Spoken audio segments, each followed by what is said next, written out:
We use it pretty much every single day, right? Money. We earn it, we spend it, we save it.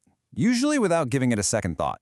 But what if I told you that our entire financial world, the whole thing, is built on something as fragile and yet as incredibly powerful as a shared idea?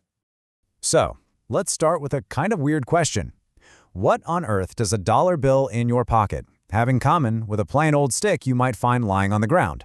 It sounds like a riddle, I know, but the answer really gets to the heart of what money actually is. The answer is, well, not a whole lot, really.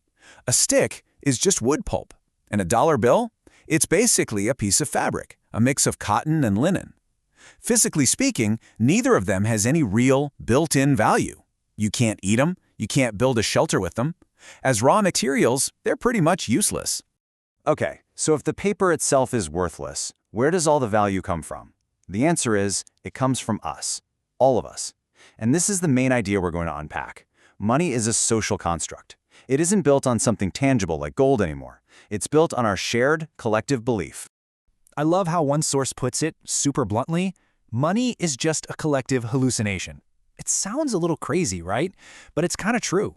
A dollar only has power because every single one of us agrees that it has power. We've all collectively decided to believe in the same story, and that shared belief is what makes it real. Now there's an official name for this kind of money, and it's called fiat currency. It's the system that pretty much every modern economy runs on.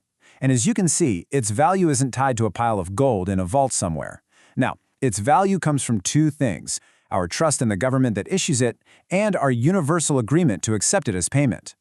So if money is really just this shared belief, how do we keep that belief going? I mean, how does the whole system not just fall apart? Well, it doesn't happen by accident. There's a whole architecture behind it, a system that stands on three really important pillars that keep this whole thing running. But before we get to those pillars, it's worth remembering why we even invented this system. The purpose is actually super simple: to make trading easier and help organize ourselves as a society. You know, it's the tool that lets a programmer buy groceries without having to find a farmer who needs their computer fixed. It's the oil in the engine of our economy. All right, so here are the three pillars holding it all up. Step 1, a government prints the money and says, hey, this is official.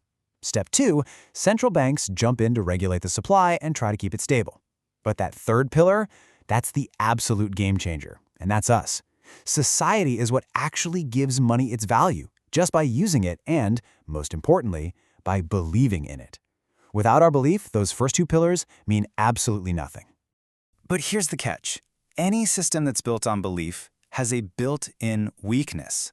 What happens when that belief starts to fade?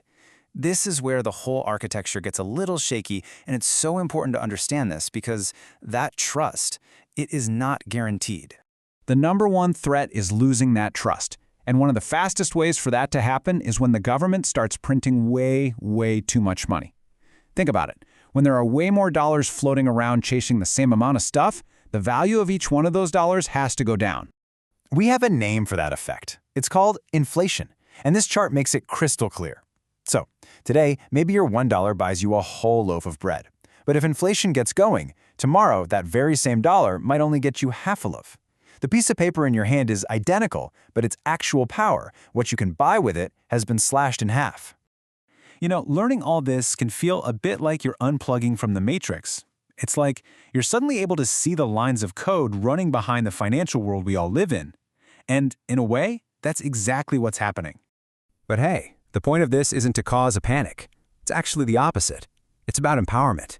Because once you understand that our entire financial system is a human-made invention, you start to see things from a totally new perspective. You start to understand the rules of the game that we're all playing. So there you have it. You've now seen the architecture of financial belief. It's this incredible idea built on trust, managed by big institutions, and powered by every single one of us.